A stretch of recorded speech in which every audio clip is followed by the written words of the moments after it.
Hey guys, welcome back. We're proud to have a new sponsor, Stephanie Aragon. It's Stephanie Aragon Real Estate Group, affiliated with Reality One Group. Welcome. You're listening to the 27th Hour with Junior and Dre Rocker. Get ready, strap in, and hang on. Hey, welcome to the club. Okay, we're on the right track.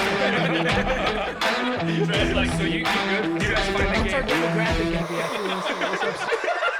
I don't know. Welcome back to the show. Hey, we're back. Guess who's back? Let's silence that thing real quick. I was ready for the show, wasn't I? All that dressed up and nowhere to go. Hi, everybody. What's up? What's up? We got Connor's dad, Sean, in the house. Yep. Connor works for us at Highline Tattoo, and his mom, by the way. They're hanging out in the audience back there, both of them. Yep. In the peanut gallery over there. What's the peanut gallery mean? I have no idea. It's a thing. It's just a... It's a catch-22. Yeah. What the fuck is a catch-22? Whatever you say doesn't mean anything. See how we say these things, though, and we're like, I always wonder what they mean. What is it? The catch-22. What the hell does that mean? Nobody cares what they say. It's the peanut gallery, so... Well, he doesn't get away with anything here, so we got him on lockdown. Is he done? How much of this is Connor on your arm? None of it. He's up high over his here. is over here. Okay, yeah. that's right. Yeah. You had that done. You had that done before he was working here, huh? Actually, no, I just did it yesterday. Yeah, no. Yeah, this is done. It's beautiful. Yeah, about a year ago. Finished up about a year ago. You come up in our studio, and I meet this guy, and Connor keeps telling me about his dad. I'll set this up easy for everybody. And Connor keeps talking about his family, he loves his family, and he keeps talking about his dad and all this shit about his dad and how he's very many interesting things, unbelievably. And then he comes and gets tattooed, and he's sitting in the corner, and you don't say a word. Like, I can't even get you to, I say, how's it going? And smile. I'm a talky guy, big time talky guy. Connor says you are too, right? You're just sitting, you are so quiet. And Jade's trying to talk, you're so quiet. And then I talked to you on the phone, and I about blew my mind. I was like, are you sure what the fuck is going on? You were such a quiet man up there. I was like, hey, man, he's so quiet. But, man, you're a very interesting dude. You got stuff going on. Yeah, there's... And he's like, no, he's a talker. I'm like, are you shitting me? It sure is. Yes, he is. So that blew my mind. Yeah, it's all those years of security and bodyguarding and stuff like that kind of, it just suppresses that. I'm not a big talker anyway, so. You just stay very kind of focused on the room. Yeah, stay in the background. The one thing I noticed about you, 100% of the night, the biggest smile on any man I've ever seen in my life, the whole fucking time. From start to finish, smiling. He's always smiling. And I mean, he's so quiet. I was like, what the fuck? This guy is scaring the shit out of me. Like, you were terrifying me over there. I was like, psycho over there. is he going to fucking start shooting everybody or something? Connor, what have you done to us? Laughing at things we don't know about. You're just so interested. It's very intriguing to watch somebody like that. I've never seen anybody sit there and just be so happy and not say a goddamn word. Just smile. You're just happy. So tell me about yourself. Let's see. Born and raised in L.A. Born and raised in L.A. Yeah. Actually born at the same hospital that our younger son was born at, which was weird how that turned out.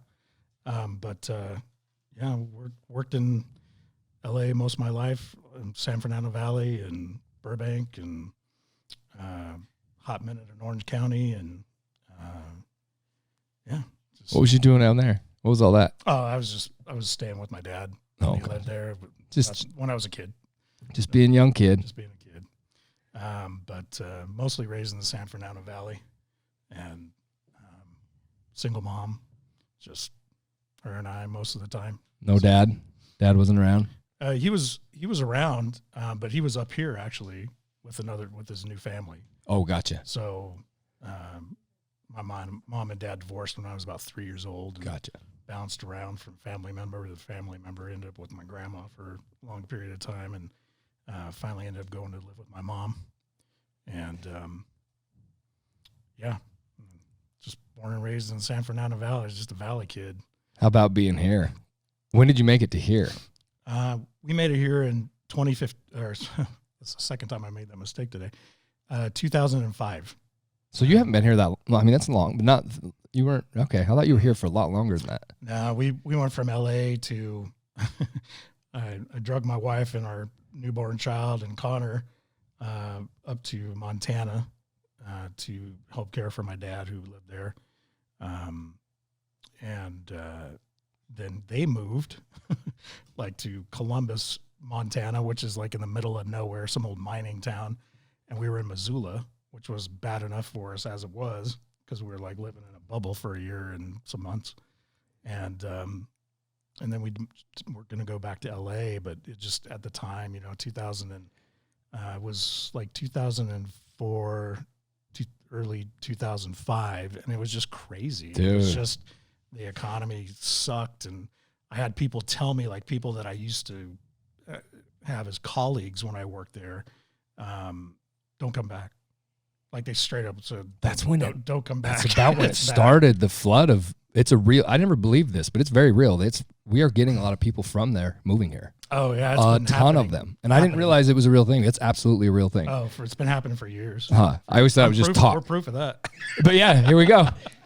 We're proof of that. Yeah, we're glad to have you. Yeah. Thank you. It's been good as my wife and I talk about on a regular basis. It's been a good place to raise our boys and raise our daughter. And, we've been very, very, very fortunate finding a good neighborhood and finding good schools and, all that kind of stuff. Because, a little more calm over here. Yeah, we probably would have been living on top of a liquor store in LA somewhere, in some, 2-bedroom walk-up apartment, just. Or been burnt to the ground. Yeah. God, that place is still on fire. Yeah. It doesn't stop. It's crazy. That's scary to be over there, man.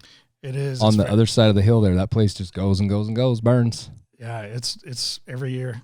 So That's really sad. I'm in the insurance business now, but and so every year part of our Northern California is where we do most of our business, and it's every year. It's like you can bank on it, man. You can, it's going to happen. Yep, fire season. Yep, there it is. It's weird, dude. And they're right on the coast. You think we can figure this out? I don't know. Right? Isn't water right there? Yeah, exactly. There's a lot of water right there. But 800 yards inward, it is dry, dude. It's just dead for hundreds of miles. It's so weird. Yeah. Until you get up on top of the Mojave, then you're in the dirt, then you're in the sand. Yeah. Yeah. It doesn't matter anymore. It's sad. Well, what's good? It's good to be here. Yeah, no, it's really, like I said, we've been super fortunate to be here. We've met, a lot of good people here. Our kids are, there's a religious element here that, neither my wife or I practice religion like that. And so. When you came here, did you have that in your head that might be a thing?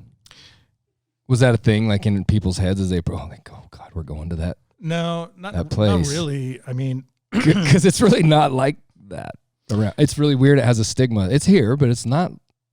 I don't notice it, and I live 300 feet from the thing. Yeah, and it's not a thing. There's no it's not a thing. Yeah, there's some dry counties. There's some goofy shit, but it's not like it's a scary thing. I don't know. Yeah, no, it's not scary, but it is, but it isn't, right? Like so. Right. I had family that lived here for many years. Like I said, my dad's other family, and he was here for many years before he moved up to Montana. And so I had a brother and 3 sisters that lived here, half sisters. And, I know that they told me stories about being in school and them not being LDS. And, they were kind of excluded from some things, and whatnot.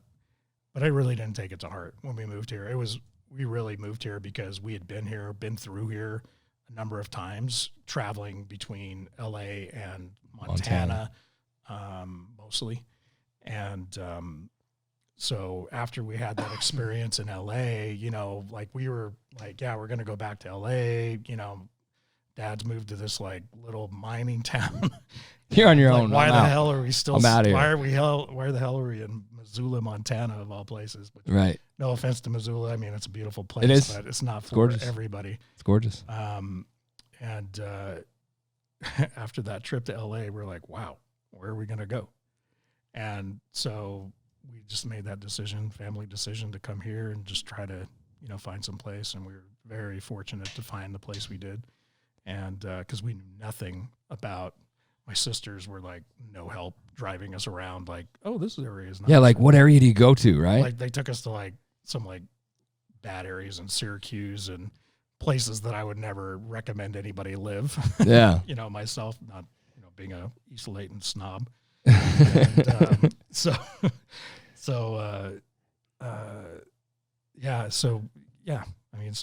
we just ended up here at that point. It's a cool place to be, man. I've been here my whole life, and just knowing, I'm not even biased of any of it other than I've been pretty much in every state. I've worked in every one of our states as a lineman. So I know when I speak from the heart, Utah's the shit, man.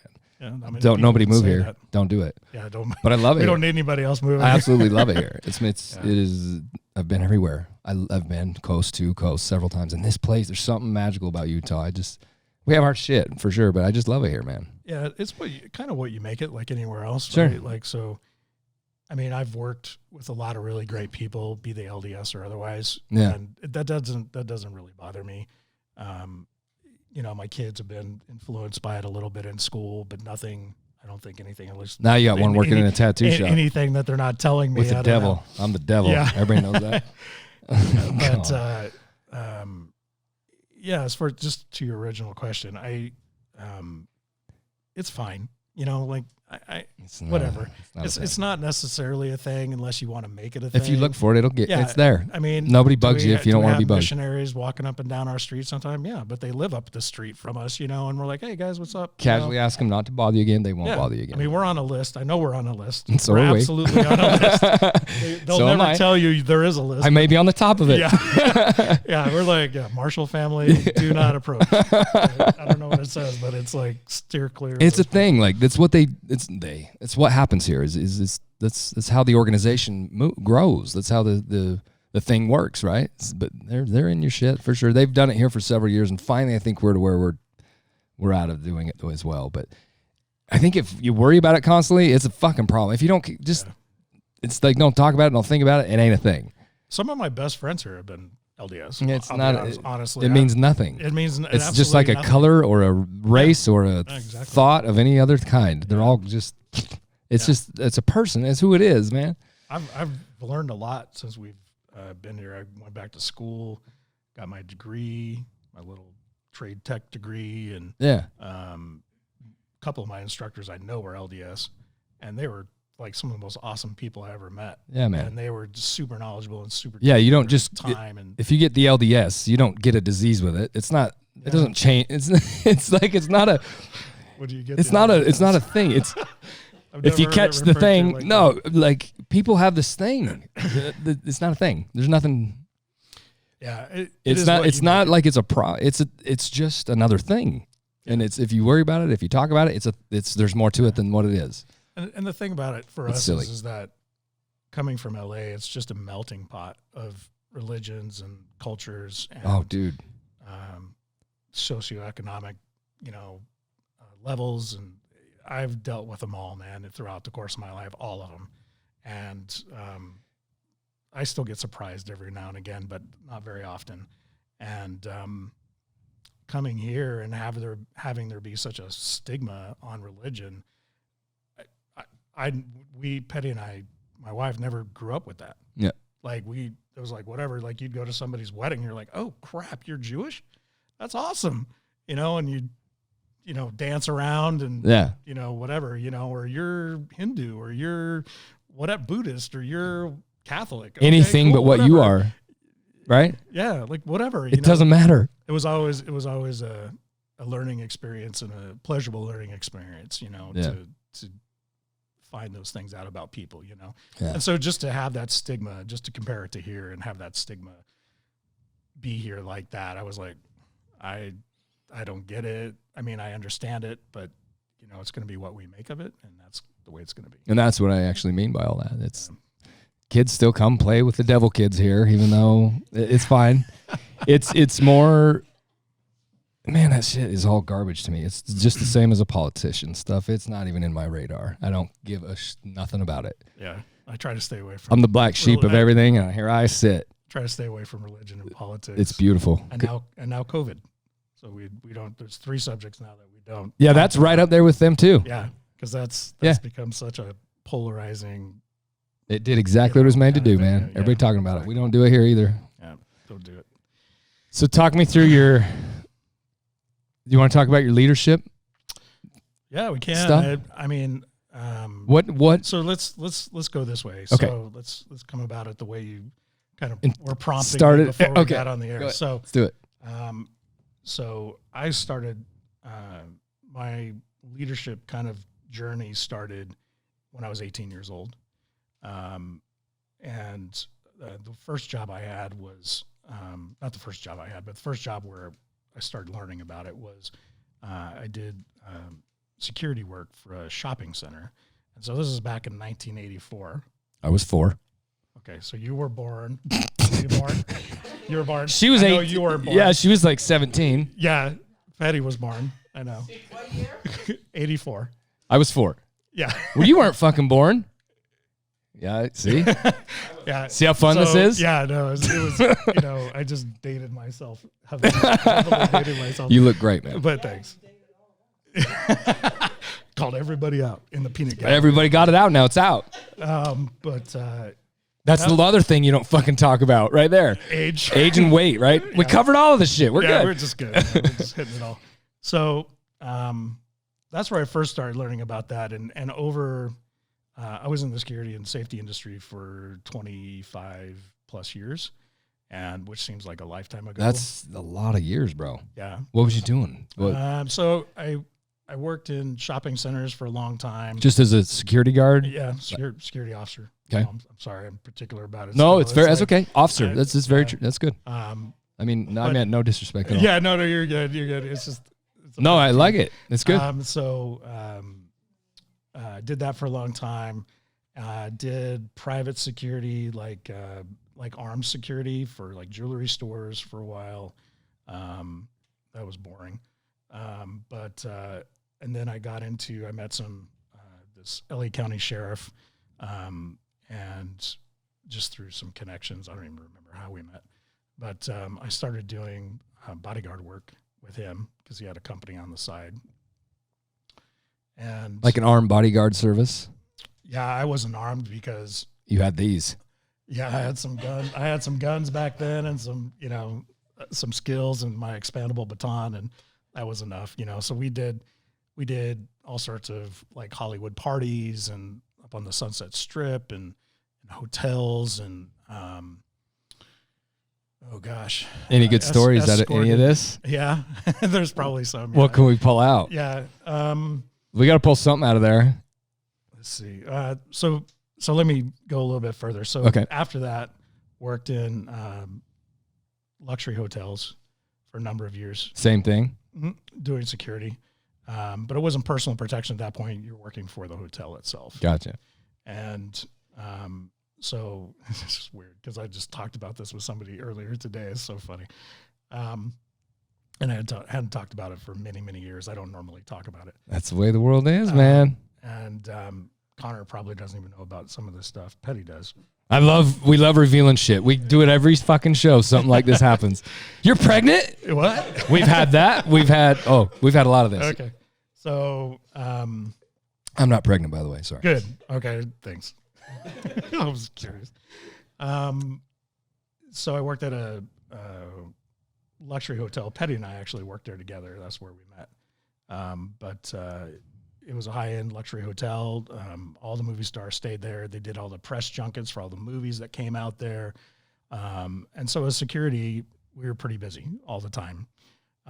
So I've met everybody and, escorted everybody from Elton John to Michael Jackson to, we're talking about Harrison Ford the other day. Peter Fonda. Anything interesting with any of these people? Yeah. That's So, yeah. So, I mean, That's I get it though. yeah, Whatever we can do with that. yeah. So one night, I haven't told this story in a minute. It was so and so. So should I drop names? Is that, I don't is that know. okay? I don't know how we do that. Is that all right? I think it's fine. It's okay. It's happened. I mean, it's up to you. I mean, This is it more would be than 20 it's your years ago. reputations, right? Yeah, it's- So, Well, no, it's nothing that happened to me. but you were there and you're saying the story. I was So I'm very- cool I to was hear very it. much there. Petty may not want to hear it, but Okay, everybody, leave the room because I'm fucking ready. it's not anything bad. I'm teasing. he made out with John for Jane Oh, Fonda. God damn it. It better not. Jane Fonda? Oh no! Isn't it around your time? Or no, probably Betty White, right? Because you. What? That's messed up. Holy shit. That's messed up. Fucking damn, Drake, come in with a hammer on that bitch. We're not even half hour I in. don't even think we're 10 fucking minutes in. He already got you slammed. Wow. See, Connor, you're not the only one that gets picked on around here. So That's funny shit. So I get called by one of our bellmen one night. I was working graveyard, and this is probably like 11 o'clock, 11:30 at night. And he said, I need you to meet me up on the pool in the hallway. And so in that particular hotel, which shall remain nameless, the entrance to the pool was on one of the roofs of the hotel, and you had to go through like the fourth floor to actually get out into the pool area.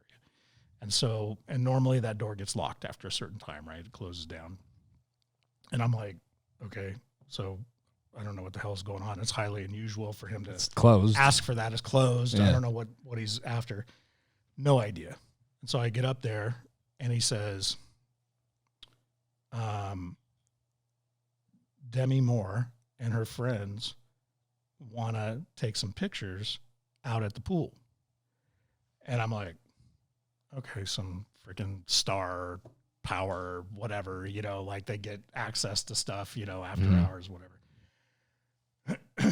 And then there's a bunch of robes to the side, and I'm not asking what those are for yet, but I'm like, okay, that's weird because they're not normally there.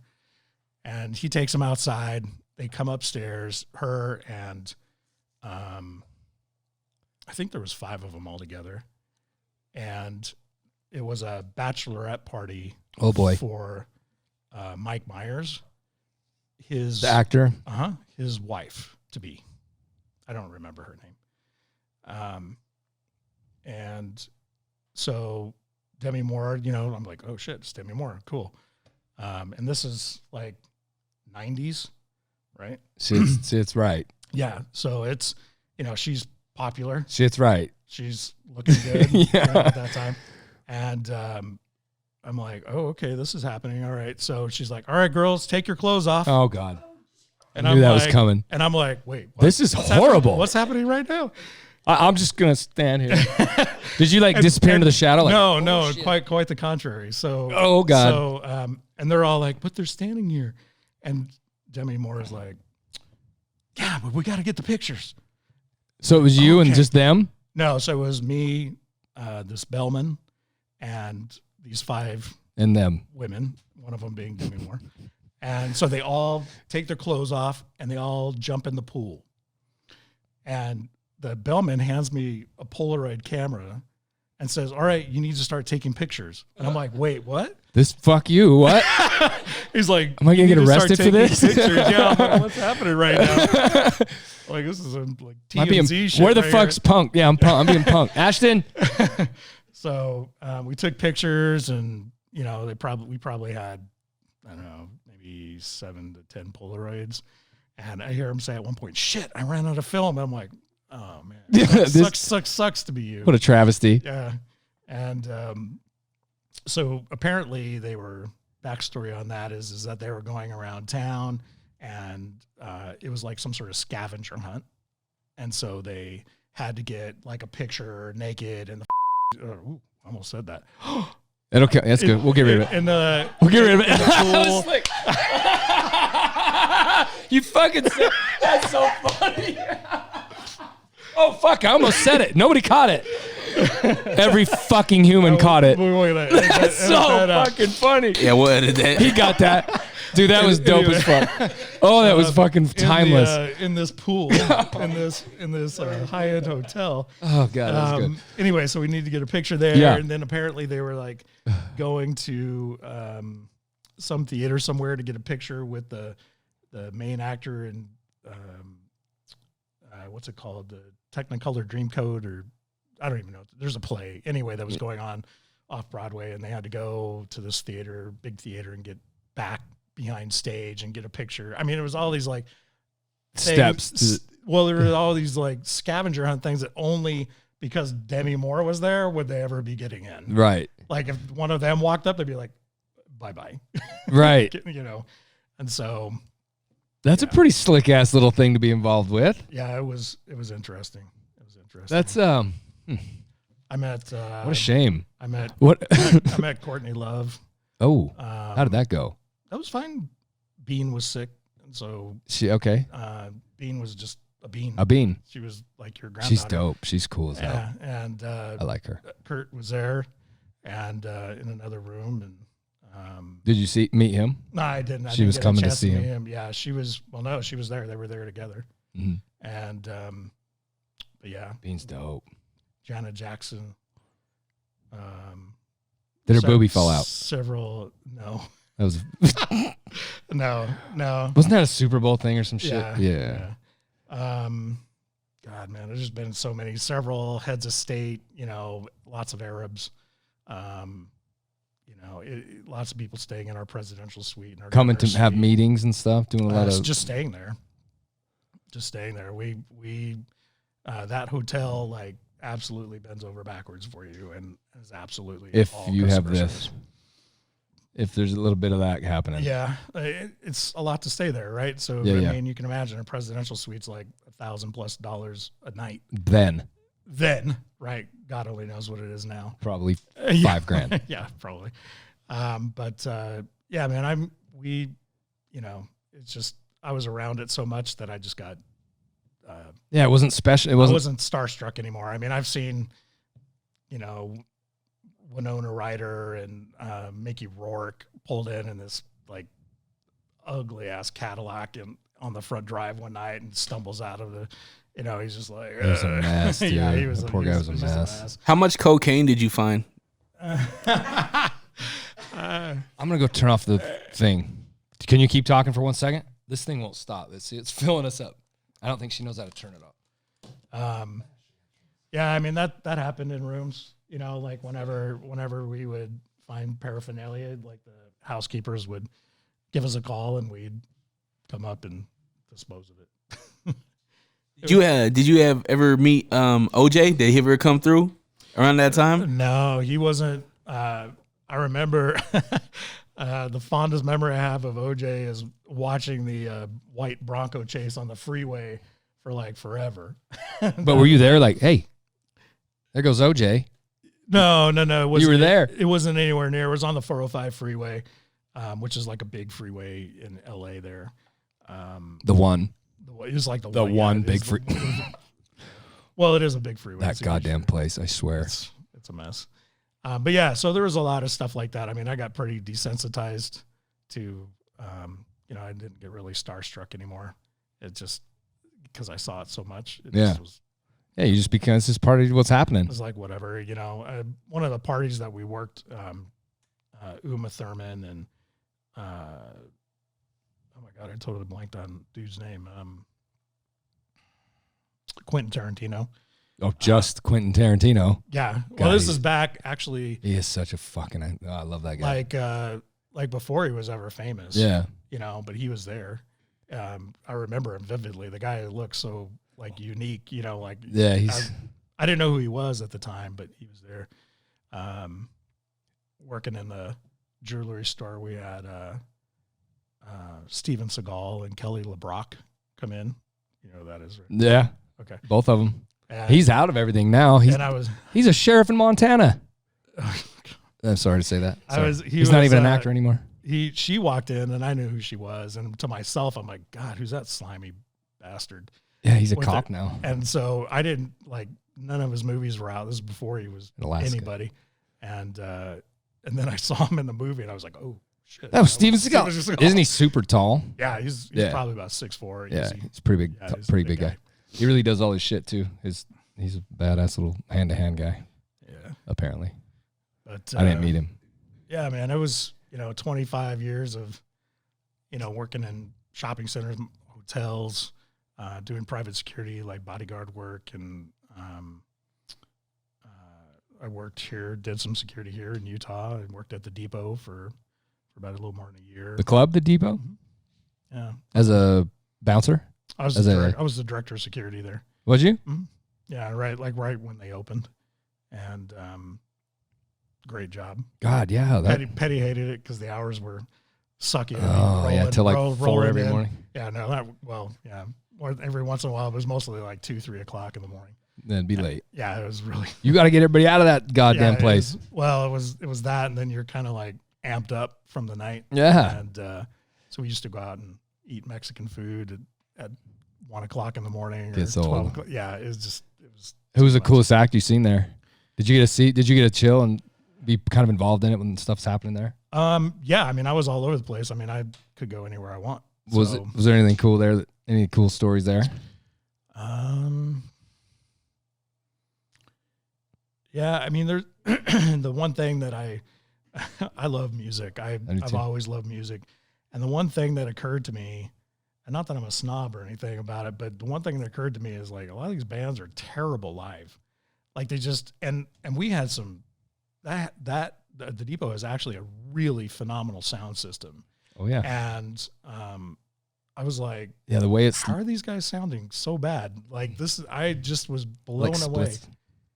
Yeah, it just because it's 2 levels, right? It's the floor and then and then they have like a mezzanine level. Yeah, and I mean it got crazy there, man. I mean between mosh pits and rivaling Samoan gangs and the straight edgers and the greasers and the like we dealt with all these subcultures, if you will, of people and. Drunks and just like babysitting drunk people all the time. Everybody in there is shit-faced. Yeah, it's just stupid. It's just seriously stupid. I don't know how people enjoyed a show. How come you just quit doing it from just because there was no? Well, I couldn't get a full-time gig there because the shows were, even though they're fairly consistent, I was working close to 8 hours a day, but like till like 2 or 3 o'clock in the morning. Yeah, and they couldn't offer me full time, so I was like, I'm out. I got to skip. Yeah, I'm out. I can't do it. And the hours were just killing me, man. Like I'd come home and the boys were little at that time, and I'm like, if I'm gonna be in their lives at all, it's fun to be when you're young. Yeah, I mean pre-marriage, pre-kids, it's awesome. Single life, right there. Yeah, single life. I would have been rocking that. Dude. But it's just what along this sparked you to really dig into leadership? You started noticing patterns, I'm assuming, in a thing that needed some attention here. So the interesting thing to me is that with the advent of like YouTube and social media, things that I've been thinking about for years are like coming out. Like I'll listen to like Simon Sinek or I'll listen to somebody else talk about leadership, and I'm like, yeah, I've been thinking that for years. Damn, I should have said that. Yeah, I totally should have wrote that book. God, why didn't I put that down? What the hell was I thinking? And so, but it's good though. I mean, it's good because it's kind of validated what I've felt for a long time. And I was actually just watching this Simon Sinek video, and he was talking about how leadership is, first of all, it's not a title, right? It's not like manager or supervisor. It's a way of being, right?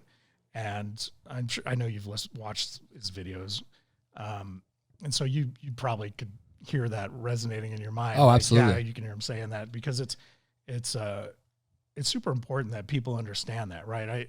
I got to the point at my current job where they used to they still do. They call everybody in those director or supervisory positions leaders, the leadership of that department. But I'm like, they're not leaders, man. That's not the way that works. And I refuse to call them leaders now. Like I've just gotten to the point where I just can't do it. How does it work then? What's your idea of it? Just everybody's leader. Well, is that what are you thinking? What do you mean by that? What do I mean by what? They're not leaders.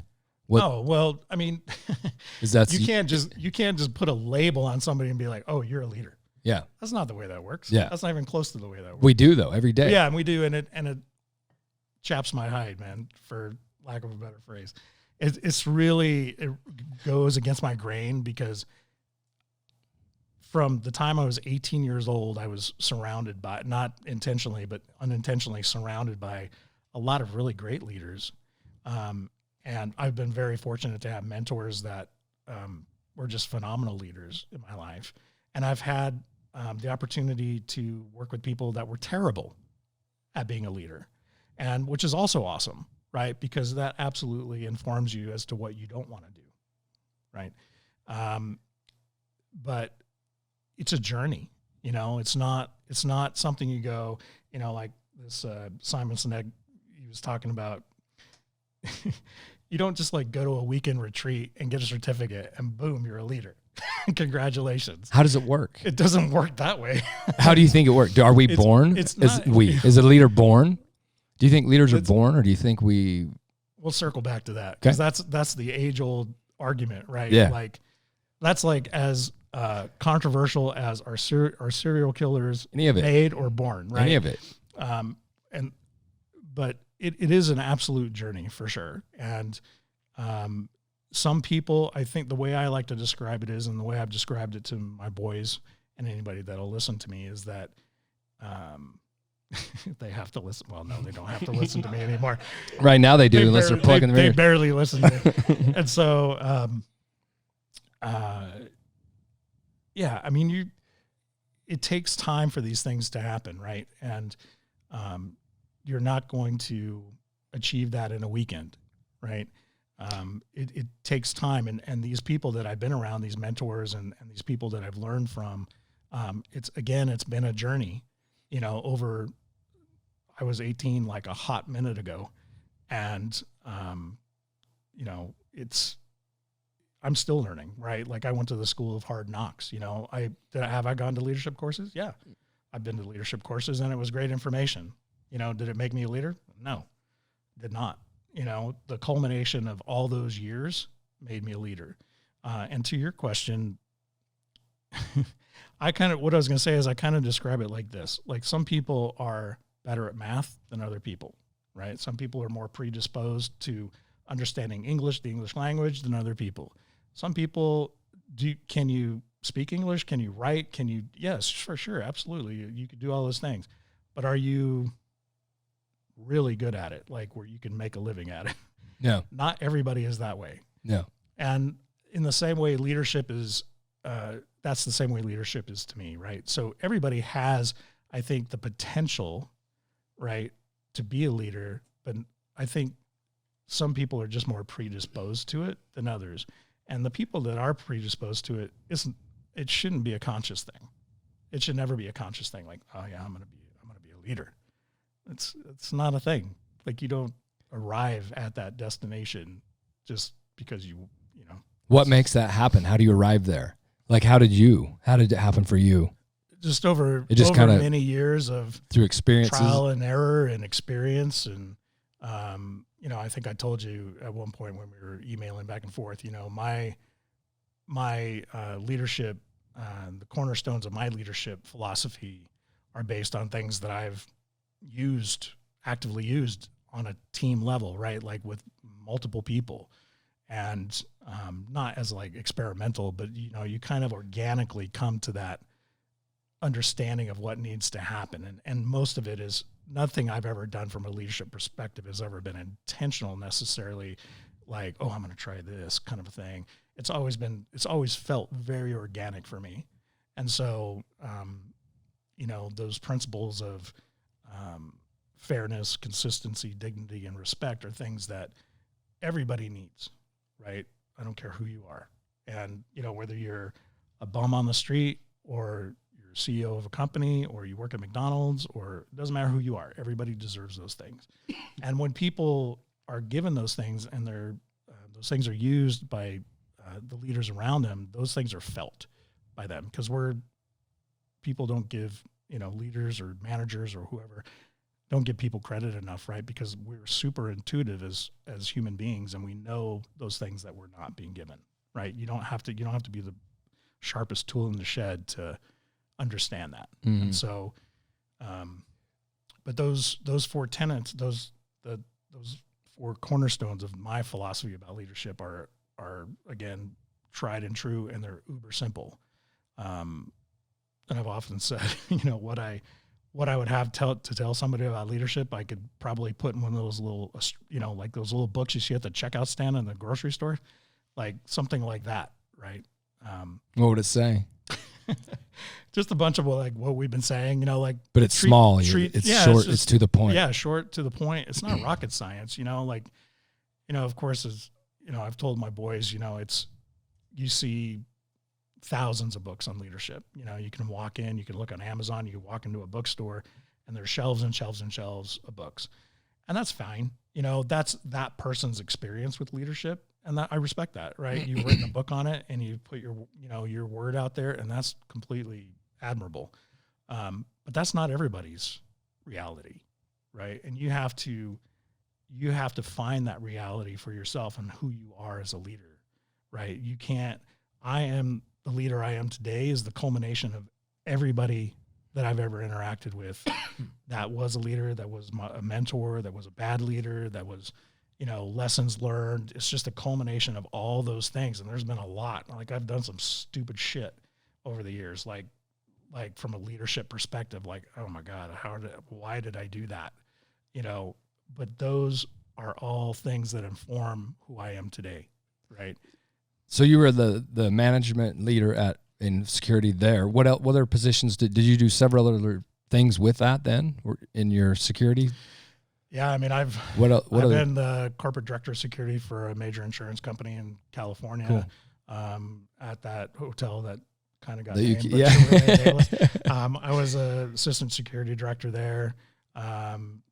Every place I've worked in the shopping centers, I've always been like a lieutenant or a sergeant or. So whatever. Do you rise through that quickly, or is it something you tell them you want to do? Do people see you doing things, or do you come in there and saying this? How does that work? Honestly, no, none of that. I think it has everything to do with your attitude. Mm-hmm. Attitude to me, attitude and character are more important than anything. So, like if I were hiring people, I don't care if you have experience. As a matter of fact, I prefer you don't have experience because you bring bad habits with you. I would prefer that your attitude be in check and your character be in check. If those are in check, I can train you. I can train anybody that has a good attitude and a good character. And I think that shows through in your work that you do and your work ethic. And if you have those things, people that are in charge are going to, present situation excluded, I guess. Well, maybe included, but excluded. But in the past, the way it's worked is people see that, and people would ask me, hey, Sean, do you have any desire to be a supervisor or whatever? Yeah, sure. Like when I was 18, I became a supervisor over this shopping center. And this was a huge shopping center. I mean, this is back in the days of like Valley Girls and Valley Boys and there's like movies made about that stuff. And this was like shopping centers were huge, man. Like they're not the Mecca that they were back then by any stretch of the imagination. And, everybody went to the mall. And to be seen, to see, to be seen, to, shop, that was the culture. And I got put in charge of this shopping center and two, one 16-story office building and one 5-story office building by myself. Like you're in charge of it and by yourself? Well, no, I mean like by myself in terms of like there's no management around, right? Gotcha. There's no like your show. Yeah, it's my show. I'm running my show.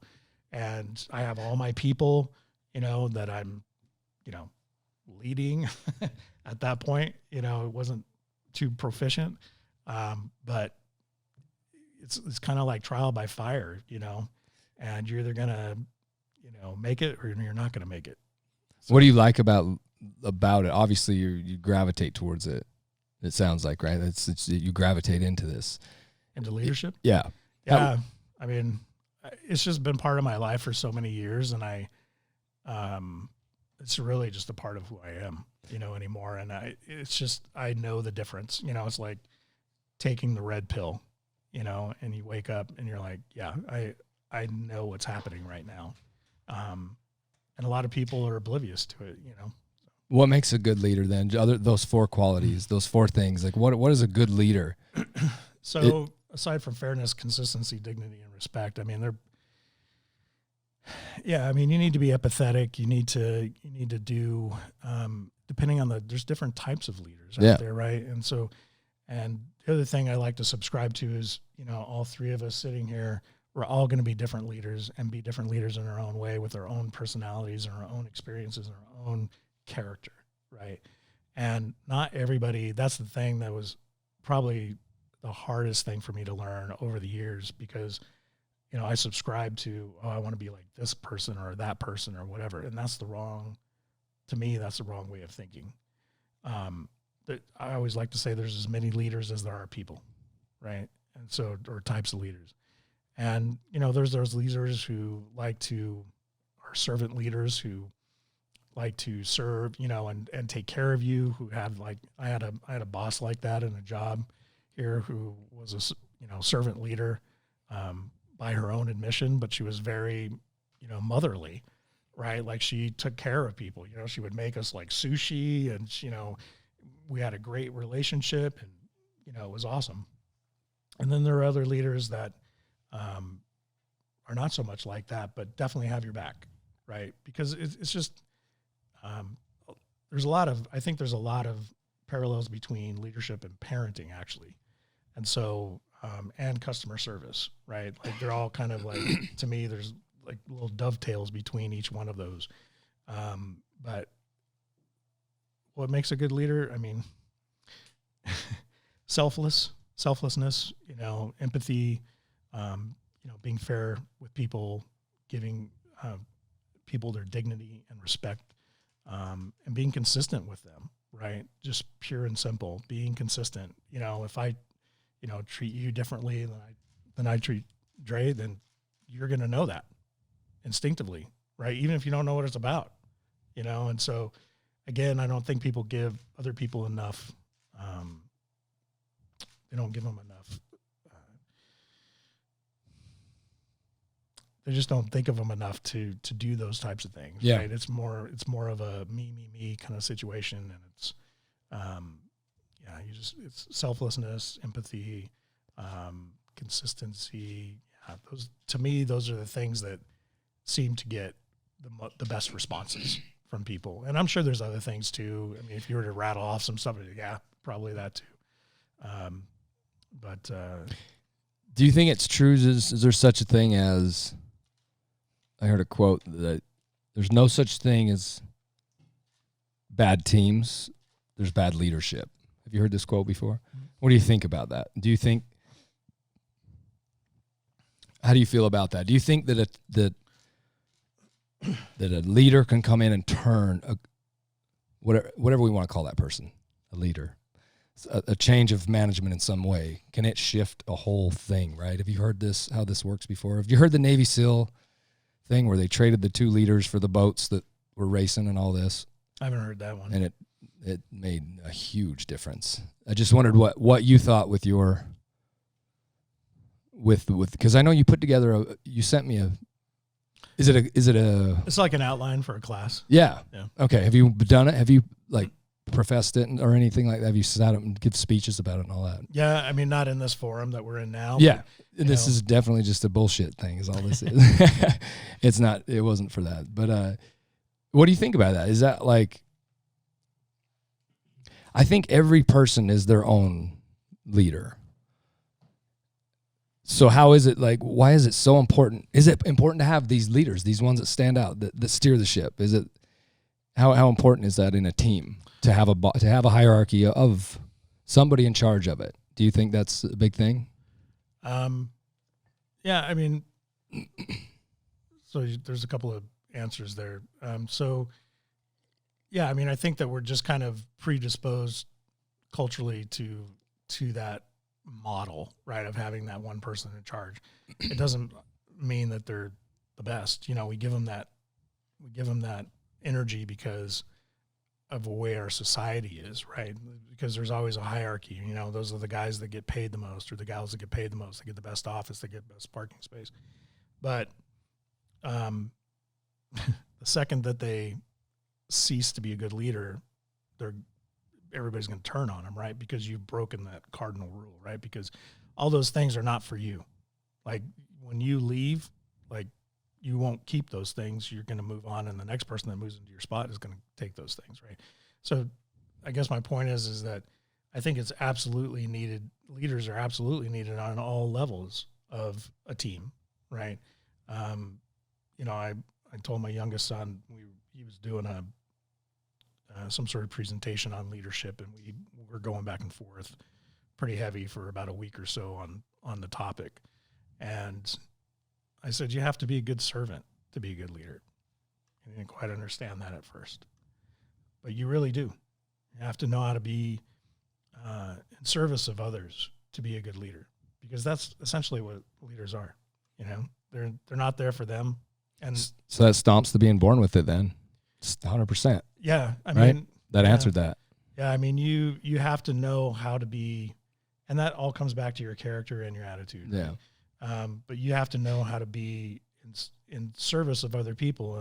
And that's super important. Without that, I think you're missing something in the leadership DNA, right? Like that is so important. I think that if you don't have that, you're not going to be as good a leader as you could be. Do you think a lot of those people share the same traits?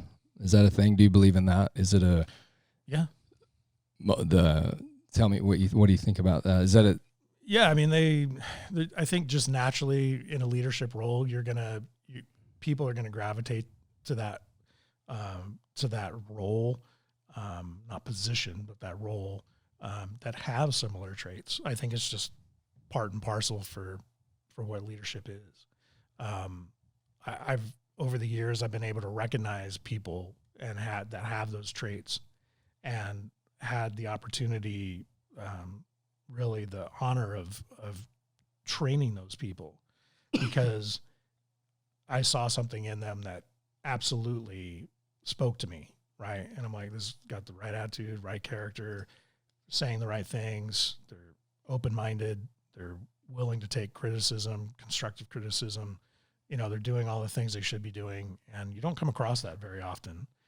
And the funny thing to me is that I think I tell Petty this all the time, is that the core problems that we face in our world today, a lot of it, if not most of it, comes back to leadership and ineffective leadership or effective leadership, depending on what we're talking about. So to me, it is a bit of an epidemic, right? Because whether you're a shift lead at McDonald's flipping burgers, or you're the CEO of a company, it doesn't matter. Leadership is leadership, right? And so the essence of what that is, the basic principles are there no matter what. And it's just, again, I keep going back to this, I know, but it's really just having the right attitude and the right character to pull that off, right? Experience will come, you know, you just have to keep an open mind and be open to change and within yourself, and take things just with a grain of salt and move on, man, because there is no book you're going to buy that is going to instill that in you, like experience. And, you know, there's not enough good leaders to bring up other people who have those things. Like it's rare when I come across a person that I'm like, wow, you got some potential for sure. You know, like, if I were a mentor, I'd be like mentoring you right now, because that, again, there's not enough good leaders out there that can do that and carry that torch on, have somebody else carry that torch on. You know? How do they find it? How are these people going to find it then? Do you know what I mean? Who behind? It's a good question. It's a good question, man. Where do they start digging? If people could get something out of that, where do you think a good way to go about it is? Yeah, I mean, there's a lot of, I don't know how good they are. I mean, there's a lot of, I see stuff on Facebook or social media about leadership and, you know, leadership, like seminars or, you know, schools or whatever you want to call them, you know. Okay. It's just there, it is important that again, there's nothing wrong with those things because they're going to give you they may give you some sort of foundational information that you really need to it may resonate with you in a way that helps you eventually, right? So there's nothing wrong with reading. Don't get me wrong. I'm absolutely an advocate of reading and learning that way and taking classes and learning those things. But you have to be in that environment and you have to be nurtured like anything else, right? Like Simon Sinek was saying in that video I was watching, and if you go into the gym and work out one day and look in the mirror the next day and there's no progress. And you go to the gym the next day and you work out real hard, come back, look in the mirror, no progress. It's not those individual days that make the difference. It's the consistency of going day after day or 3 or 4 times a week or whatever you want to do. And over time, that will happen. But you're not going to be a one-hit wonder and get all that information, and that's going to be it. And I just feel like there's not enough support in that way, if you will. Like there's not enough, if that makes sense. Like there's not enough good mentors out there, good leaders out there. And if they are, it's kind of hard to find them, every once in a while you may run across one and that's going to be it. I mean, I've worked at Fortune 500 companies.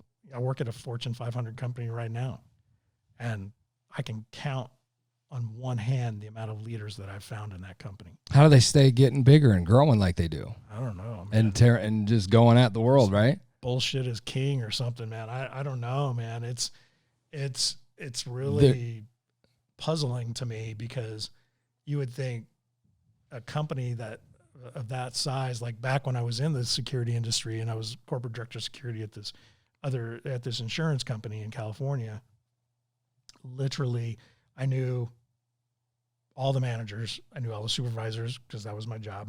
And there was a lot of people in our home office and in our branches.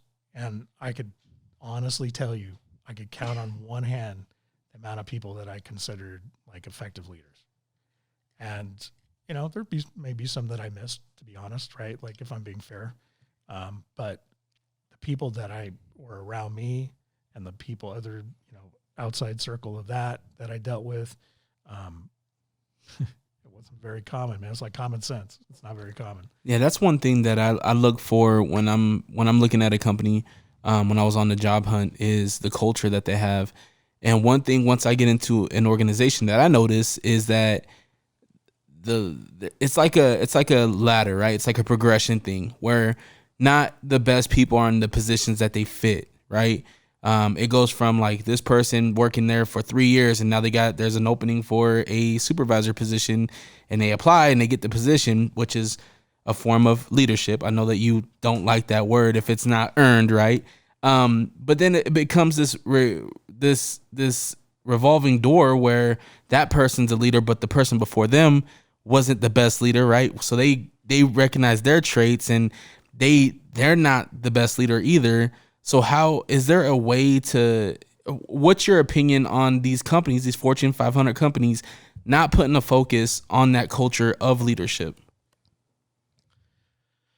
Yeah, I mean, I have like the hotel that Petty and I worked at. I was in a management position there, and they actually tried to do things to train people to be better leaders. You go on these like little retreats and, you get seminars and things like that. And, they were trying, right? I mean, at least they tried. Most companies now, they're like, they throw that word around. That's why it just gets to me. It's just a pet peeve, but they throw that word around like it's just like a word. And which makes it lose all of its context, right? And all of its importance and everything that goes with it. When you use it so much like that, it just minimizes what it actually is. What word? Leadership? Leadership. Okay. Yeah. And, I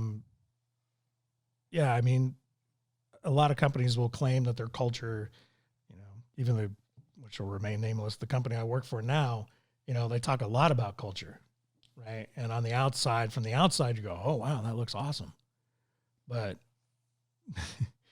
again, like you get in and you're in the trenches, you know, working your job, and, you know, it's not always a given that you're going to get somebody that is a manager that knows how to be a leader, right? Most of the time they're just managers or they're micromanagers or whatever. And the outside appearance is much different than the in the trenches experience. How is that worked out then? What's a better way to work some of that out? Like, is it like voting, voting people into positions versus, you know, is it a years thing? I mean, I'm sure every business will have its own little thing, but it sounds like it's kind of grouped up anyway a little bit. Yeah, I think the problem is that you run into like what I call the Peter principle, right? Like what you were talking about, right? Which is somebody leaves and then somebody that's been there for a hot minute gets the job. Why? Because they've been there for a hot minute, right? Doesn't mean they're the best person for the job. It just means that they were available and they were a warm body and they got the job. They laid out the best line of bullshit or whatever in the interview process, right? And that's the way that worked. And that's the way it happens all the time. That's super common. It's super common. Well, I think too, we're in a position now where companies don't really have a lot of leeway because nobody wants to work, you know, like it's hard putting asses in seats and getting people to go to a company. So a lot of times the company doesn't have, it's like guess we'll give it to them. Well, I think most people don't. And what you're saying is very true, but, and that's a whole other topic right there where like our whole, you know, post COVID or, you know, almost post COVID, you know, kind of world that we live in from a working perspective. But, they just don't ask the right questions. I don't think, man. They're looking at somebody like, I'll give you for instance, I was reading through this person's resume not long ago, and it was just, you know, one of these very modern, I'm an old dog, man. My resumes look like ass, right? Like, it's just, you know, like Connor would look at my resume like, Dad, what are you doing? You know, like, I'm like, dude, I've been making resumes since I was your age, you know, like it's just, you know, it's hard to change stuff sometimes. Anyway, but I was looking at this resume and it was just reading like a book, you know, and it had all these stats in it. And I was like, wow, that's crazy. But what did you do? Like, it didn't talk about that. You know, it gave the title of what they did. And then, you know, rattled off all these like, you know, accolades and, you know, things they achieved. And, oh, that's cool, man. But what did you actually do in the job? Because that's what I want to know. And what makes you qualified to be a leader, right? To be in this management position and be a good leader for people, right? Nobody asks that question in an interview at all, right? Like, what's your leadership experience? I would love to be able to ask that question. But in the corporate world, I've done hiring in the corporate world, and they have canned questions, and you have to always ask those questions. You can't, you know, veer outside of that. I mean, you can kind of like low key ask somebody, but it's not like official. But they just don't ask the right questions. I guess to answer your question, man, they're not asking the good questions, right? They're asking questions. Oh, can he do the job? Yeah, probably. Is he going to be able to lead people? I have no idea. Right. They're just not asking, which is unfortunate. An experience. Have you, what is your opinion on people coming in for leadership stuff? Have you seen that before where it's, not necessarily you're going to work up through, we've hired a manager from outside something that come from somewhere else. They're not part of whatever's happening. What do you think about that? Do you think they need to come up through what's happening, where they're working and all this to be part of that, to lead this thing? Or do you think it's okay to come in as whomever and take over the whatever we can even pick something if it's easier. I think it can. I have something in mind. Like, I work in the insurance industry, like I said, and they've hired directors from outside who have been in like finance, or one guy was a manager at Target, you know, and you're getting hired in as an insurance director. There we go. And you have people under you, like 15 plus people under you, all insurance agents. Are you qualified? I don't know. Hell no would be my first guess, but you don't have the insurance experience, number one. Why are you hiring somebody from Target? So that's a problem. Yeah, it is a huge problem. So I guess to answer your question, yeah, I mean, it's always better to bring somebody up through the ranks and to hire within and like promote an insurance agent that's really just on the ball. But you really have to vet those situations too. You know, I mean, you know, just because they're a good agent doesn't mean they're going to be a good manager with good leadership qualities, right? There's no guarantee. It's really kind of a roll of the dice unless you've seen that person in action and you're like, oh yeah, Bob's squared away. Yeah, they're good. Good attitude, good character. You know, that's like I said, man, for me, it always comes back to those two things. Good attitude, good character. Hell yeah. What do you think about leading people? Do you think you can get enough people just sitting in a room together and you can kind of pick these people out? Is this something you can feel as you're in a crowd of the people and they're mingling and talking? Can you pick this outing people in such an easy setting like that? Is this something you think you can? My leader radar. Yeah, is that a thing? Have you been able to notice this? Has it worked for you before? Petty knows about that. Like I've talked to her about that before. Like you can feel it then. What is that? What is going on? What's happening right then? It's really an organic kind of a thing, honestly, man. I don't know how tangible it is. It's really like to you though, instinctual. Yeah, it's a very instinctual kind of feeling. Like I can talk to, like let's say I meet a manager, and I can probably tell you in like a span of probably 10 minutes how they are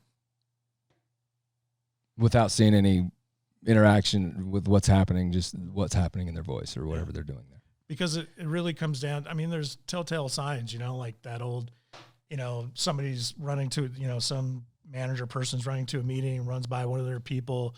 Hey man, how you doing? And keeps running on into the meeting. That's not a leader.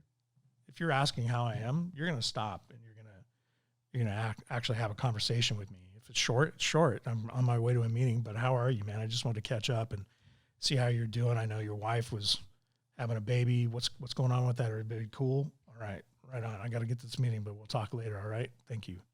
And move on. These people that are just in it for the position, they're in it for the position. They're not in it for the leadership aspects of it. They're in it to, climb the ladder or whatever their agenda is. Some of them, the ones I've met, some of them want to be a good leader, but they just are clueless. I'm like, okay. So it takes effectively, is this good leadership will appoint good leadership then? Yeah. What I was going to tell you on that is that in my current job, when I first got hired on, there was a director who had opened this place where I work, and it was huge. It was a huge undertaking. And he was like one of two directors that did this. And the people, as I got to know him over the months, the people that he hired, were no better than he was. And you always, I used to sit there and I, would think about these supervisors or managers, and I would think, how terrible they were. And then I would think, well, look who hired them, right? Just to your point, right? It's if you're not a great leader yourself, or you don't know what to look for in people as far as that goes, how are you going to hire somebody that's a great manager with good leadership skills? If you're clueless, right? Like the blind leading the blind, right? And there's not enough people in those positions, in those pivotal positions where they're hiring people. Every once in a while you get lucky, right? Because even a broken clock is right twice a day, right? So, every once in a while you get lucky and you hire somebody that happens, even though they weren't asked about it, they just happen to have that quality, happen to have that leadership quality. And well, maybe that's what's happening in all these places too. Is people they're just making it happen.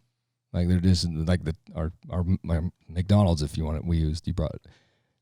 They're just like making it happen, right? It would be nice to have classes and these people take big courses on having leadership all the way down to the store that's right here. You'd think they would put a little more money into it. Is that fair to say that that's a thing that would be? You would think so. You would. That doesn't happen. Yeah, they're just making it happen. They're just making it happen. People are. I mean, you don't. It's unfortunate, but I guess you just don't need people, good leaders, to make a business successful. You don't need good leaders to make a business successful? Well, you don't. Let me rephrase that. So, like, if you're talking about just from a financial standpoint, you don't necessarily need good leaders. You just need good managers that push people. Are you going to keep the people that are working for you? Probably not. Your attrition is probably going to be shit. And there's a lot of companies now that, like I think you were saying that, it's hard to get people, to stay in a company. And, I have my reasons for staying in the company I'm in. I've been there for going on 7 years. What makes you stay? That's the fix. Having a family, but that's a fix, right? How do you make a good culture? Back to it. How do you make that culture right there? What do you do for people to make them stay? What do you think's healthy right there? What makes people want to stay places? People stay places just out of a variety of reasons, complacency, they get entrenched in the routine. Yeah. The people that they work with, that's a big one. Yeah. I'm not staying at this job because of my leader. I'll tell you that right now. I talk about that person all the time, and that is not the reason I stay there. If I had an opportunity, I'd be gone in a hot second. So that's not good culture, right? No, it's not good culture. And that's why I was saying earlier, like, just because they have a good culture, just because they profess to have a good culture, that doesn't mean they have a good culture. Like, on the outside, that's the facade, right, that they perpetuate. That's the propaganda that they perpetuate, right? That's the culture. But that's when you're in the trenches, when you're working on a day-to-day basis, you could encounter something completely different than that, because your direct supervisor is your world. And that person can, can fire you, can write you up, can change your schedule, can do all these things, despite the culture. It doesn't matter.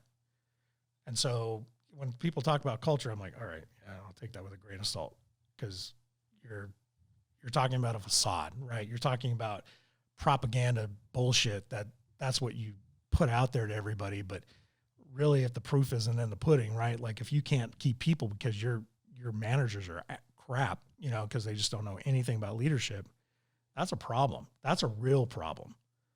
And attrition it's stupid. You spend thousands of dollars on people, training them and, entrenching them in your business and whatever. And, boom, they're gone because they're like, I'm not taking this bullshit. Wouldn't a good culture fix that though?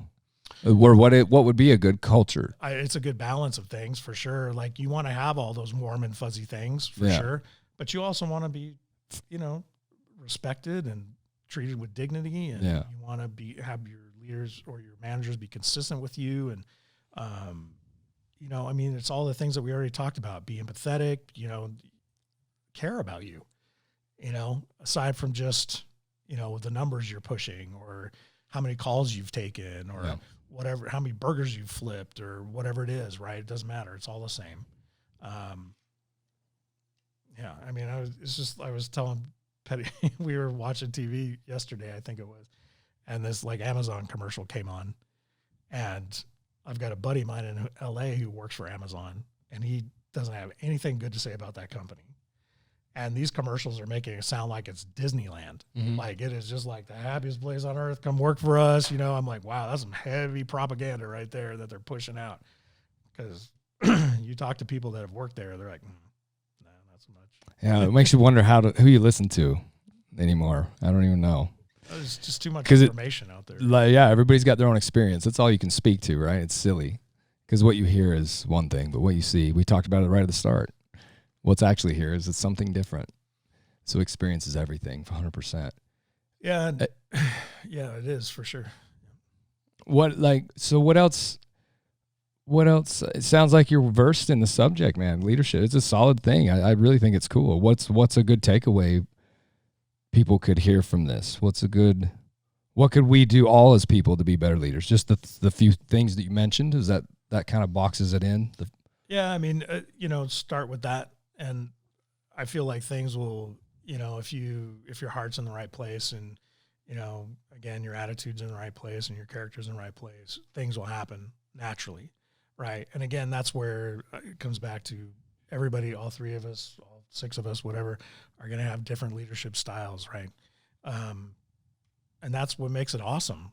Right. Because you and I could be leading two teams for the same company, and you have your style and I have my style, and they're both successful, but our styles are like a little bit different from one another. Right. It doesn't matter. That's just you, who you are, and that's who I am. Right. I think just starting with those kind of tenets, if you will, that's a good place to start for people. If you can just be fair, if you can just be consistent, give those people some dignity and respect. Those are things that everybody needs. I've never met anybody that doesn't need those things. Yeah. And it doesn't matter. That's what I was saying. It kind of transcends from leadership into parenting, into customer service. I've been in customer service like most of my life in one form or another, and come across a lot of people. And it's, all sorts of different people, from homeless people to people that are owners of huge companies, super wealthy people. Some of the dumbest people on earth that I've ever met are super wealthy. Interesting. Dude, it's ridiculous. Like, wow. Somebody gave you some money, huh? Because you did not get that with that brain. I'm sorry. I guess it can happen. Oh, it does. It does all the time. But it's just, those things are essential things that we all need. And again, you just start there and you just work from that. Again, it's not rocket science, but again, your head and your heart have to be in the right place. Be empathetic. Everybody has their own struggles. Everybody's on their own path. Everybody's dealing with different things. Life, life happens. You can't just be, that rigid asshole that doesn't, take those things into account or into consideration, right? Yeah. And because people don't respond to that. Yeah. They may respond to it because they have to, but things like that have a tendency to stick with people, which is why we can't keep people in jobs anymore, because they're not getting treated the way they need to be treated as humans. It's rough right now, man. The world's in a shake for sure. Yeah. And for me, when we went working from home, I've been working from home for 2 years, and next month it'll be 2 years. And it's, for me, it's kind of taken leadership to a new dimension, Now nobody needs it. Nobody's working. Yeah, maybe so. maybe so. There's no employees nowhere. No. But, just how you deal with your people has been completely flipped on its head. Yep. And like I say, like if you weren't a great, manager or leader to begin with, you're way not a great leader now, because it's a definite different way of thinking, and definitely a different way of interacting with your people like never before. You got to be around them. Is that what you're saying? Well, not that actually you need to be physically with these people to.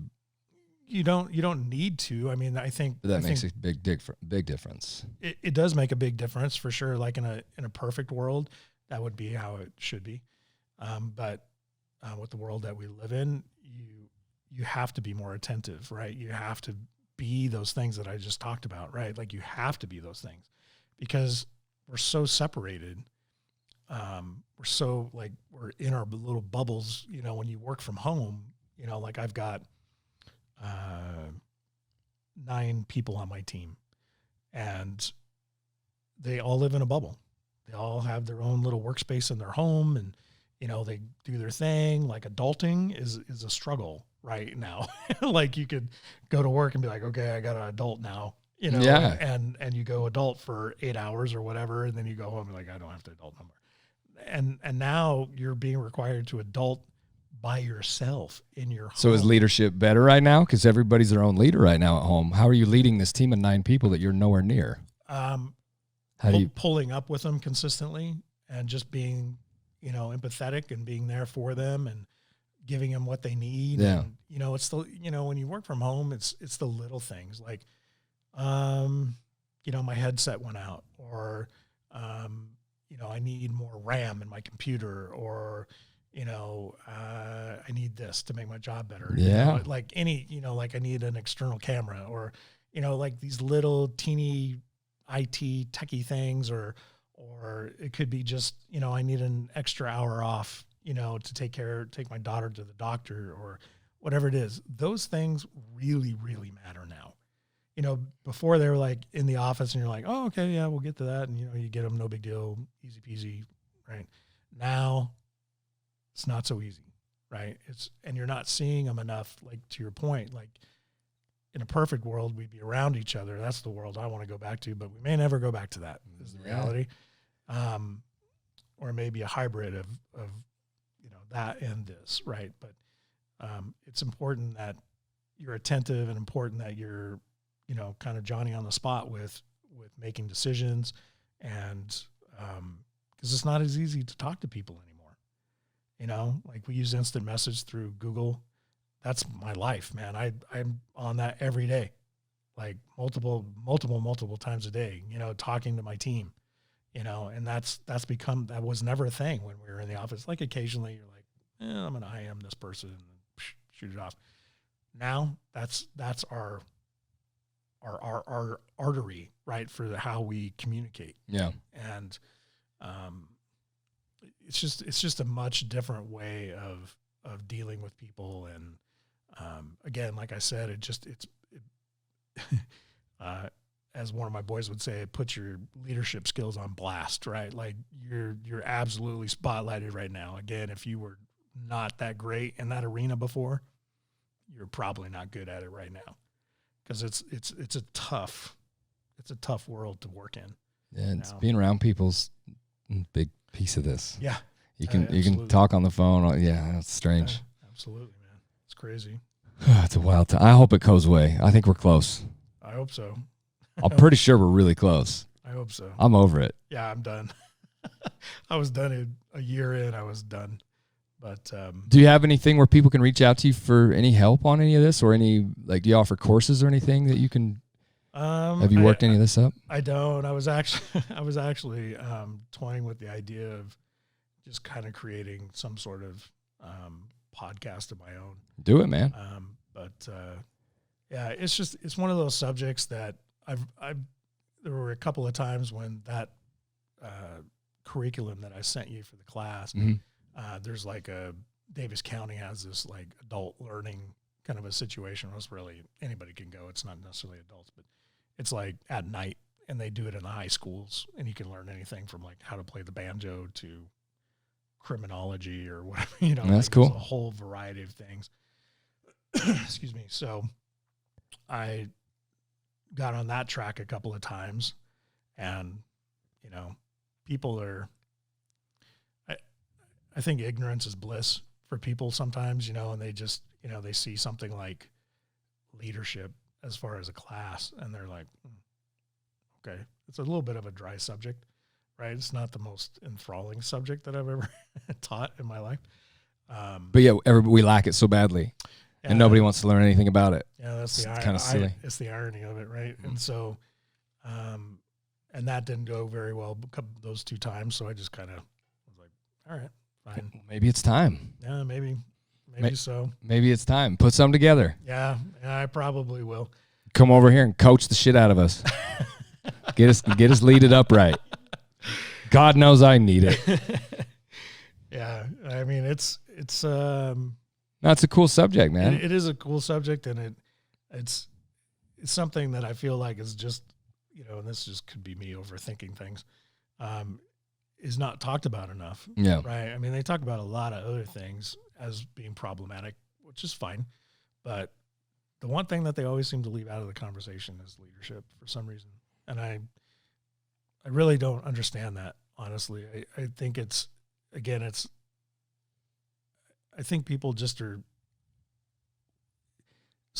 some ways maybe willfully ignorant, and in other ways just, ignorant by default or something, right? They don't know what they don't know, right? And if you don't know, then if you don't know what you don't know, and you're, blissfully ignorant in your job, then how do you know if you need leadership or not, right? How do you know the difference between good or bad leadership, right? Yeah. Like I said earlier, I know the difference, and that's why, I took the red pill a long time ago, and for me, it's a struggle. It's a constant struggle. Like, I recognize those things in people almost immediately, and so, it's harder for me to work for other people because of that, and it's for other people that I work with who are kind of blissfully ignorant, it may impact them, like they don't get the vacation time they wanted for some reason, or they didn't get the shift they wanted or whatever. And, so, or there's other things from the managers that are not agreeing with them for some reason.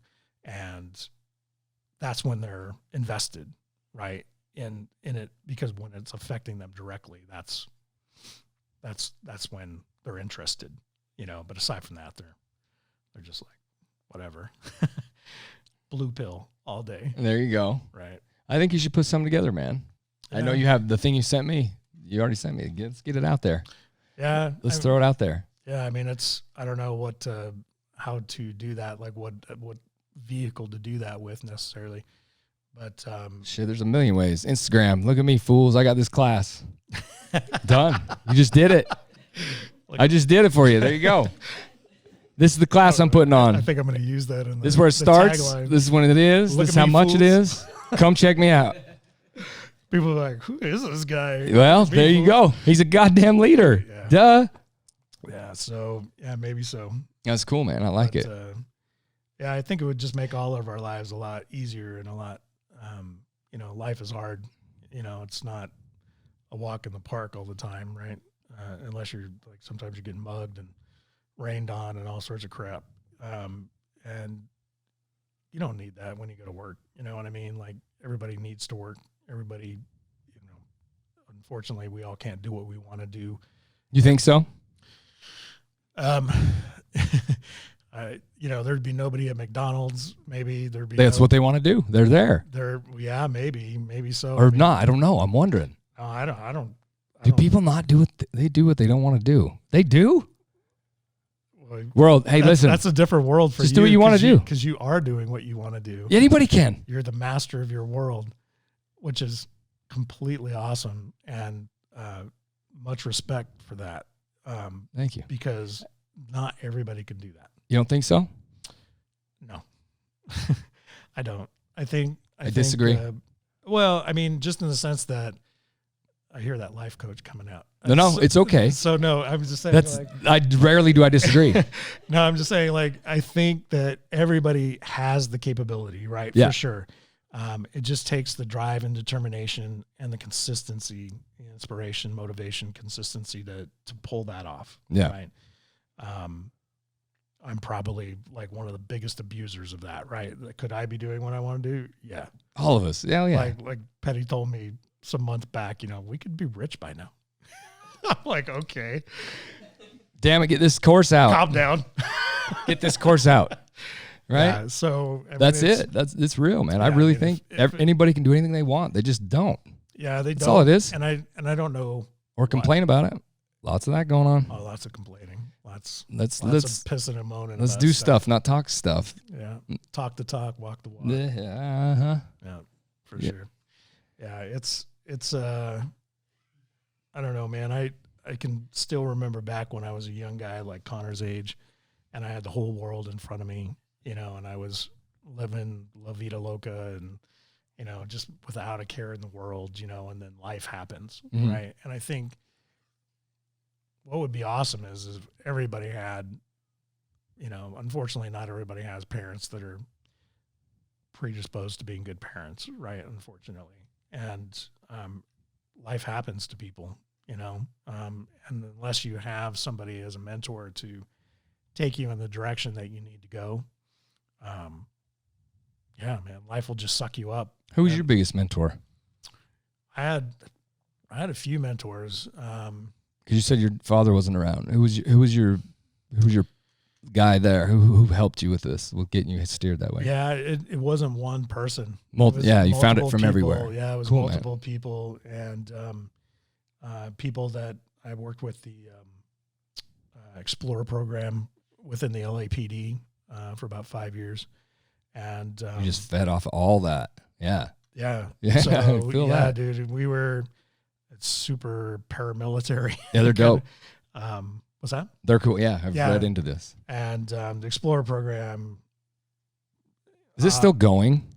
I hope so. I know there was some with the Boy Scouts. It kind of separated from the Boy Scouts. It used to be under the Boy Scouts or affiliated with the Boy Yeah, Scouts. so you got tricky right there. Yeah, it's got a little weird. But probably one of the best things I ever did with That's my cool. life, man. I was an advisor for them for 5 years, and the guy that was the police advisor, the main guy, he was a mentor for a hot minute, and then he started trying to get me to be religious, and that Didn't that guy go that to kind of ended the prison? Huh? Yeah, never mind. I'll leave that alone. Well, no. yeah, there's No, a thing there. But yeah, I mean, those kids that we worked with, all of them did something. Yeah. And we were in the Wilshire Division. The Wilshire Division is like probably one of the most diverse divisions within LAPD. It borders like Beverly Hills and like real bougie areas on one end, and then it goes all the way into like impoverished areas. Yeah. Like Section 8, people on food stamps and stuff. And so we got kids from all over. Yeah. Mix. And so all those kids, though, went on to either be police officers, be accountants, be, I think there's a couple doctors in there. And, it's just having that mentorship in that formative age, like, really helped them to not get swallowed up into the like gang cultures and the negativity of where, not negative. I don't want to say negativity. That's not right. But, just in the environment, we have a tendency to be a product of our environments, 100%. and so it's so easy to get caught up in that. It's like super easy. And these kids were super dedicated. I mean, I knew every week, every Thursday where I needed to be at 6:00 every week without fail for 5 years, and had some unbelievable times. Like, just super, super proud of that time of my life. So It sounds like you helped a lot of people doing it too. That's yeah, I hope so. I mean, I was a young person myself. I mean, I was in my like mid to late 20s, and still fumbling around like most guys do in their mid to late 20s. Shit, I'm still fumbling around. And so, I hope I did, I Sounds tried, like it. I tried my best, and I was around a lot of like really good people, I was super, super fortunate. And just a really solid group of folks, Yeah, man. and that's what it takes. I think, just to answer your question, like, it's hard to kind of pick yourself up by the bootstraps, and not impossible, but it's really difficult. And if you don't have the proper support, it makes it even more difficult, right? Again, not impossible. It just makes it very, very difficult if you don't have that leadership, that mentorship in your life like that, But yeah, I think it's time for you to put something together, man. Let's get you a show put together maybe so, maybe so. and start putting it out there. Yeah.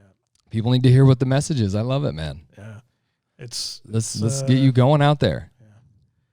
Yeah, we'll figure something out. It started right here. That's right. Here we go. We kicked it off. That's right. The claim to fame right there. You got any questions, Dre? Big Daddy Dre Dog? No, other than your coworkers are gonna hate you. Oh. Yeah, I'm not naming names. Hey, mine hate me. I'm not naming names, man. My coworkers hate me. It's fine. Yeah, it's It's a joke. it's whatever, man. They love me. I'm a good fucking leader.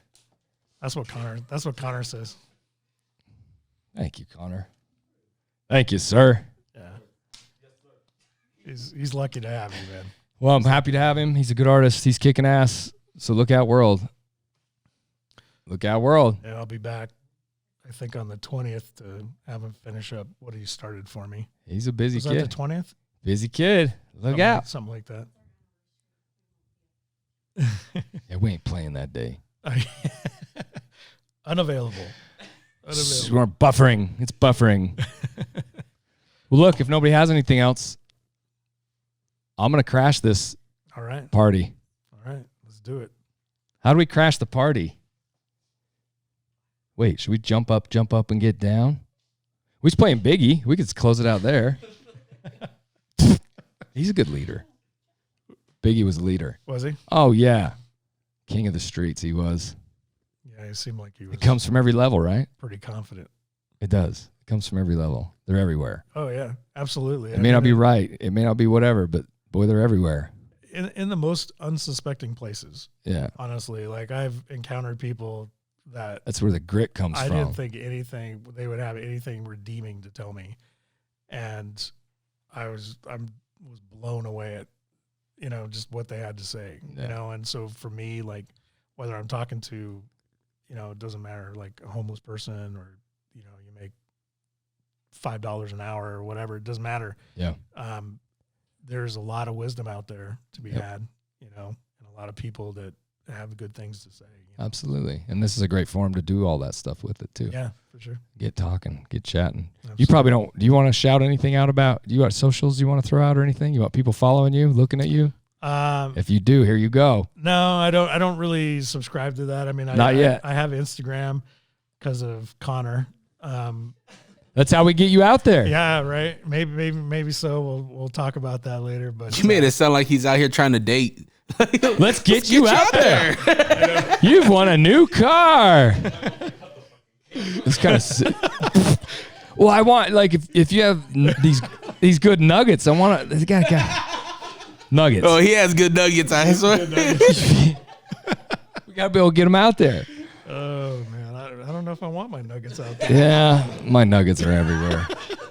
I gave up on that a long time ago. Well, dude, thank you for coming Thank to you. talk to me. I appreciate it, man. it. We'll do more of this for sure. I think the world needs to hear a lot more about leadership for sure. Yeah, absolutely. It's a good topic. It's a deep one, and there's a lot to it. Yeah, there is very multifaceted. But there's some simple things you can do to start being a good one. Yeah, absolutely. Like we You guys said. heard them here. Start practicing them, damn it. Yeah, and we need more good leaders, man. It's super imperative. Our world is suffering right now because of that. I 100% And, believe it. It's not rocket science. Just good attitude, good character. You're halfway there. You got it. You heard the man. It's not that hard, guys. Yeah, Pull your head out your ass and get leading. that's right. Absolutely. Okay, everybody. I want to thank everybody for everything. Thanks for supporting us always. We love everybody. God, we do. Dre, is that it? You good, babe? Okay, everybody. All right. Be really nice to everybody. Thanks for coming on, man. I appreciate you. My pleasure. Thank you for having me. Stay present, stay creative, stay curious. Most of all, stay confused.